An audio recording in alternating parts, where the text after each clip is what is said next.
The tropical sun beats down on Kuala Lumpur as red carpets unfurl like a bold statement, military honors echo through the air like a thunderous salute, and flashing cameras capture a scene that's rewriting the global playbook. Prime Minister Mark Carney and his wife stepping onto the stage at the ASEAN Summit 2025, welcomed not as a polite footnote, but as a leader Asia's been quietly craving. If you're scouring YouTube for the inside scoop on Mark Carney's Malaysia red carpet welcome, or decoding how Canada's breaking free from US shadows to chase an Asia-driven boom, you've landed in the right place. This isn't just a diplomatic pit stop, it's a seismic shift where Canada sheds its quiet neighbour label to stride confidently onto the world's biggest stage.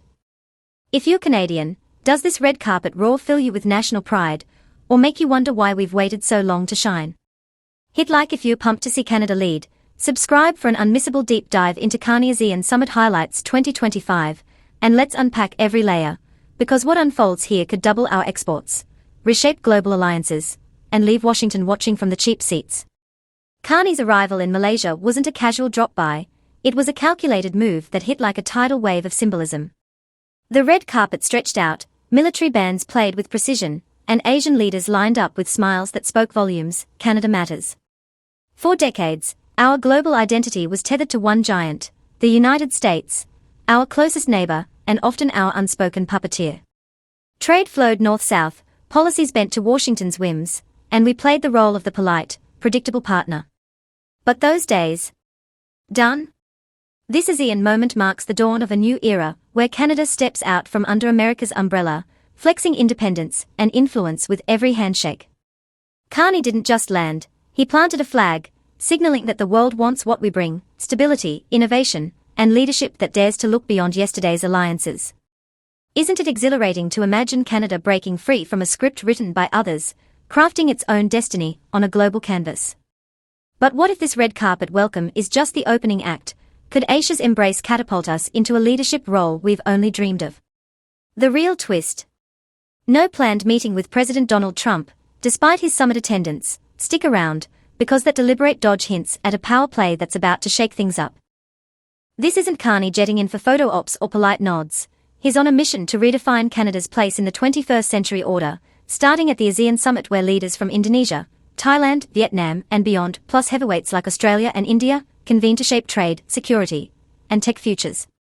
His agenda: push a bold strategy to double Canada's exports to non-US markets within a decade, a goal that's more than economic arithmetic. It's a geopolitical gauntlet thrown down, declaring we won't let the US dictate our prosperity or path forward. Earlier this week, Carney made it crystal clear, Ottawa's laser-focused on diversifying, weaning off the 75% US export reliance that's defined us for too long. If you're a business owner, or just tracking your grocery bill, does less US dependence spark hope for new markets, or jitters about the shift? This isn't about snubbing America, it's about ending over-reliance, pivoting to where growth pulses: Asia, driving over half the world's goods and services trade. And that Trump no meet. The PMO confirmed it, no bilateral chat scheduled. Carney's not chasing Washington's approval, he's forging ties in Kuala Lumpur's bustling markets, Singapore's fintech labs, and Seoul's EV factories, hubs where the next century's economic engine roars. Why beg for a seat at a fading table when Asia's feast is laid out? Doesn't that shift scream strategic genius? With Trump in the room, could Carney's US sidestep ignite a diplomatic firestorm, or quietly cement our new stature? Experts say half the battle is showing up, but Carney's presence did more. It lit a fuse across Asia, hinting we're the steady hand in a world of wobbles. Let's break down why this matters. For years, Canada's foreign policy danced to US beats, tariff tweaks, NATO nods, all shaped by what Washington wanted, not what Ottawa needed. Carney's flipping that script, betting on Asia's rise as the economic gravity center, where trade flows like rivers and innovation sparks like wildfires. This summit isn't a one-off, it's the launchpad for a vision where Canada bridges continents, offering stability when others wield chaos. His pitch to ASEAN: we are reliable, innovative, in it for the long haul, rooted in rules, not rants, cooperation, not coercion. Imagine Canadian engineers building bridges in Jakarta, or Malaysian students studying in Toronto. Does that global pulse excite you, or feel like a leap into the unknown? In a world where big powers flex muscle, isn't Canada's calm confidence the quiet revolution we've needed? But with Trump's tariff shadow looming, could Carney's approach draw praise or provoke a US backlash we are not ready for? The ASEAN stage amplifies this. We are not the US clone. Our leadership style, diplomatic finesse, and economic vision stand apart, tapping into Asia's reality that Western leaders often miss. After Malaysia, the journey intensifies, Singapore's digital dynamo, South Korea's green tech frontier. But each stop stacks bricks in a policy wall that's about to redefine our identity. Post-Malaysia, Carney's itinerary reads like a global strategy map: Singapore for fintech fusion, South Korea for electric vehicle partnerships, each a cornerstone in diversifying trade routes, supply chains, and cultural exchanges. It's not about ultimatums, it's about opening doors to mutual wins, Canadian timber to Thai construction, Korean batteries to Ontario grids. Why demand submission when opportunity invites collaboration? Doesn't that approach win hearts and markets? If you're an innovator or student, does Carney's Asia push unlock new horizons for you, or demand a stretch beyond comfort zones? This isn't abandoning Europe or the US, it's rebalancing, ensuring we are not a one-trick pony tied to American fortunes. The mindset shift is seismic. Asia's no distant dream, it's the epicenter, fueling half-global trade. Carney sees it. Our prosperity is tethered to their ascent, a bond as unshakable as Pacific currents.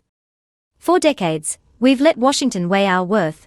Doesn't seizing our own narrative ignite a fire we've smothered too long? Could this pivot spark a cultural renaissance, with Asian art in Montreal galleries or Canadian films lighting up Seoul screens? Success won't just flash in export stats, it'll glow in human connections. But what if those ties birth the next global giant from a Canadian startup? Fast forward 5 years, victory's not just trade numbers or GDP leaps, though those will shine, but in the heartbeat of people-to-people bonds. Picture Canadian students mastering AI in Singapore, Malaysian firms planting roots in Vancouver, small-town Alberta buzzing with Asian investment. Trade deals can ink in a day, but relationships that reshape nations. They simmer over years, and Carney's laying the foundation. When wealth flows from human ties, not just trade lanes, isn't that the legacy that lasts? Envisioning your hometown alive with global energy, does Carney's vision fuel your ambition, or ask too much from a nation used to playing it safe? Provinces are pitching resources, universities forging exchange programs, entrepreneurs eyeing Asian capital, divided focus on Europe-US fades. Asia's the unchangeable tomorrow. Why cling to yesterday's map when tomorrow's treasure lies east? Doesn't that clarity cut through the noise? The global buzz on Carney's move. Electric, Asian outlets hail it a turning point for our identity, seeing us as G7 stability amid global storms. The ripple effects electric.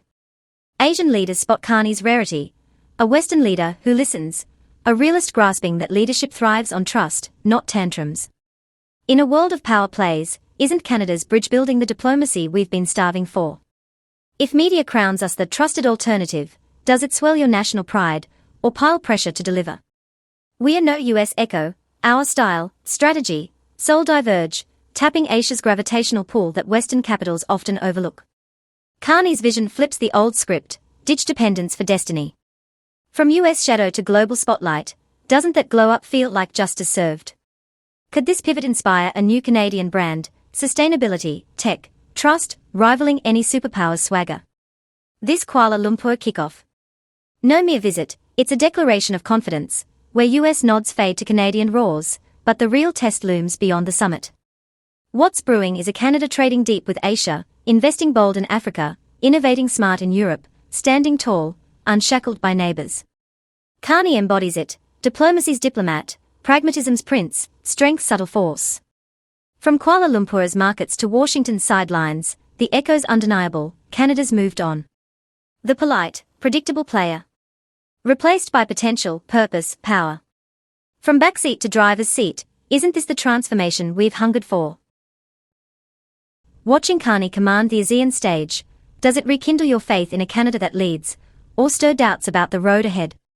This Malaysia milestone isn't just a diplomatic dance, it's history's hinge. US era wanes, Canadian command waxes. But the journey's just begun. Next stop Singapore, and Seoul hold keys to unlock that vision. Let's zoom into those stops. Singapore's a fintech powerhouse, where Carney could seal deals for Canadian blockchain startups to tap Asia's digital boom. Think Toronto coders shaping global payments.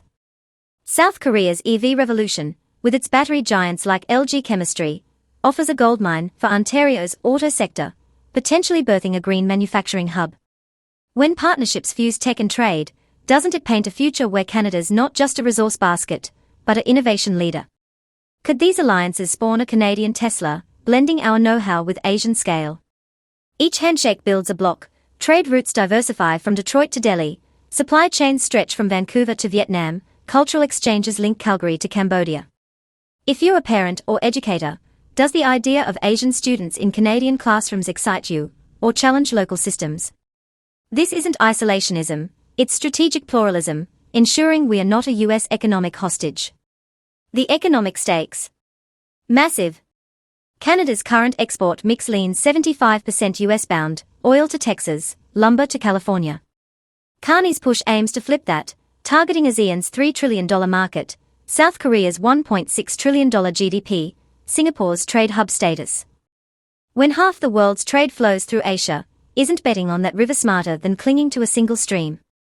What if this doubles our GDP contribution from Asia, from 5% to 10%? Could it fund healthcare or housing back home? But it's not just dollars, it's jobs, 700,000 new roles in manufacturing, tech, agriculture if projections hold. If your town gains an Asian-backed factory, does that promise prosperity, or pressure on infrastructure? The flip side. Risks loom, currency fluctuations, supply chain snags, US tariff threats. Carney's navigating these waters, but can he steer clear of Washington's wrath? The global reactions are wildfire. Asian media, Straits Times, Korea Herald, call it a turning point, praising Canada's calm amid chaos vibe. Leaders see Carney as a rarity, no bluster, just ballast. When the world tires of coercion, isn't Canada's trust-based approach the fresh air we all need?